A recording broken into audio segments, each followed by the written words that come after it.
দেখুন, রাজ্যের বিভিন্ন প্রান্তে যেটা ঘটেছে সেটা আমার বিধানসভা ক্ষেত্র মুর্শিদাবাদ এবং জিয়াগঞ্জ দুটো পৌরসভা রয়েছে।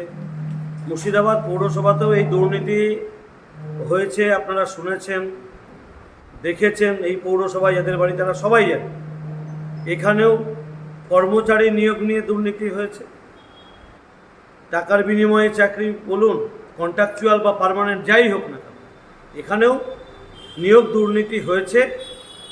শুধু নিয়োগ দুর্নীতি নয়, যারা এখানকার কর্মচারী, পৌর কর্মচারী, আবাস দিয়েও দুর্নীতি ঘটেছে, সুলভ শৌচাগার নিয়ে দুর্নীতি হয়েছে।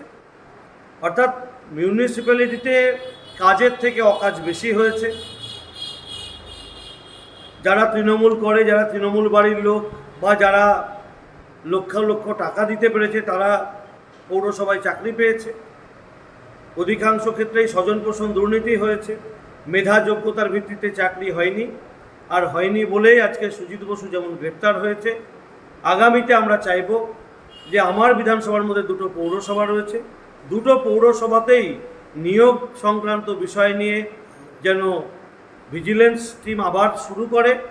তারা যেন এটাকে আবার ভালোভাবে খুঁটিয়ে দেখে যে এই যে চাকরিগুলো হয়েছে এক্ষেত্রে কতটা দুর্নীতি হয়েছে, সে বিষয়ে দেখার জন্য যিনি মিউনিসিপ্যাল কর্পোরেশন দেখছেন তার কাছে আমি আবেদন করব। একই সঙ্গে কর্মচারীরা 5টা 7টা করে বাড়ি নিচ্ছে এক একজন স্টাফ মিউনিসিপ্যালিটি, মুর্শিদাবাদ মিউনিসিপ্যালিটি বলছে। তো আজকে মুর্শিদাবাদ মিউনিসিপ্যালিটির কোনো কন্ট্রাকচুয়াল স্টাফ হতে পারে, পার্মানেন্ট হতে পারে, কেউ 5টা বাড়ি নিয়েছে, কেউ 7টা বাড়ি নিয়েছে। অন্যদিকে সুলভ শৌচাগার যদি বলেন, টিপ দিয়ে নিয়েছে, কিন্তু শৌচাগার তার বাড়িতে। এই যে দুর্নীতি, পৌরসভার রন্ধে রন্ধে দুর্নীতি।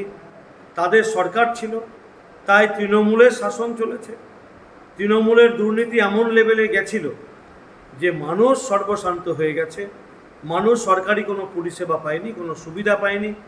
যারা যেটুকু পেয়েছে কাটমানির ভিত্তিতে পেয়েছে, আর যারা স্বজন পোষণের ভিত্তিতে পেয়েছেন তারা হয়তো পৌরসভার কোনো স্টাফ বা তার আত্মীয় বা তার বন্ধুবান্ধব হতে পারে, তারা পেয়েছে। তো এর পূর্ণাঙ্গ তদন্ত চাইছি। যেভাবে সুজিত বসু গ্রেপ্তার হয়েছে, আমার বিশ্বাস মুর্শিদাবাদ বিধানসভা দুটো পৌরসভায় যদি সঠিকভাবে তদন্ত করা যায়, এখানেও অনেকের জেল যাত্রা অপেক্ষা করে রয়েছে। পৌরসভার জালিয়াতি, পৌরসভার দুর্নীতি।